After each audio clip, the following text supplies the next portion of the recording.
그녀가 사랑하던 반려동물이 무지개 다리를 건넜어. 한동안 상실감에 여자는 힘들었대. 가끔 여자는 그들의 인연을 생각하곤 해. 여자는 코로나19 때문에 집안에만 갇혀 사는 아이들이 안타까웠어. 그래서 유정란 3개를 사왔지.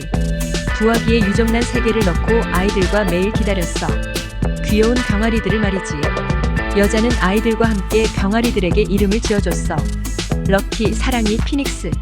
드디어 21일이 지나고 한 마리씩 부화하기 시작했어. 그러나 안타깝게도 사랑이는 껍질을 조금만 깨놓고 밖으로 나오지 못했어.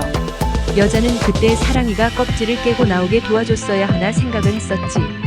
그러다 자연의 생태계를 거스르면 안 되지 않을까란 생각도 했어. 결국 사랑이는 알에서 나오지 못하고 죽음을 맞이했지. 알에서 나온 병아리들은 30분 정도 지나자 털이 뽀송뽀송해져서 방을 돌아다녔어. 어찌나 귀여운지. 여자와 아이들은 과자 종이 상자를 이용해서 병아리들이 살 집을 마련해줬지. 따뜻하게 집의 뚜껑도 마련해줬지. 병아리들은 아이들의 사랑을 듬뿍 받았어. 여자는 병아리들에게 계란 노른자와 물을 넣어주고 키우기 시작했어. 동족 상잔이라고. 그래도 어쩔 수 없지. 이 녀석들은 병아리로 자라고 있으니까. 따뜻한 햇살이 거실에 비추면 소파에 앉은 여자의 무릎 위에서 두 녀석이 새근새근 잠들어 있곤 했어.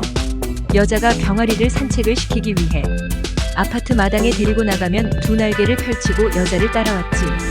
그 모습이 얼마나 사랑스러운지. 여자가 먹이 주는 것을 알아서인지 여자가 움직이면 아주 난리가 나지. 그러나 남편이 움직이면 두 병아리는 거들떠보지도 않아. 어느 날 여자가 병아리 집 뚜껑을 닫아두는 것을 깜빡했어. 아침에 럭키가 아프기 시작했어. 기운이 없는지 움직이지도 않았어. 먹을 것을 줘도 안 먹고 말이지.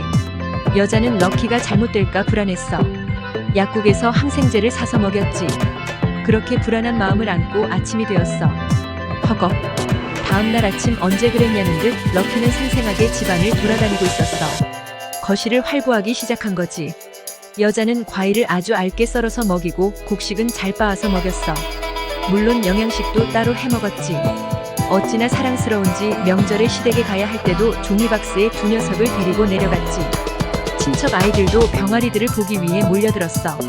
완전 인기 폭발이었지. 2달이 지났을까? 두 병아리는 이제 닭으로 성장했지 뭐야. 더 이상 집에서 키우기는 어려웠어. 여자는 마당에 있어서 두 녀석을 키워줄 곳을 물색했지. 다행히 자주 가던 칼국수 집 주인이 마당에서 키워주겠다고 했어. 그 주인은 넓은 뒷마당에 다른 닭도 키우고 있었거든. 여자는 정이 든 럭키와 피닉스를 칼국수 집에 맡겼어. 여자는 두 녀석이 떠나고 상실감이 너무 컸지. 다시는 반려동물을 키우지 않겠다고 다짐했지. 그런 후 여자는 가족들과 몇 번 그 칼국수 집에 갔어. 럭키와 피닉스가 잘 자라고 있었지.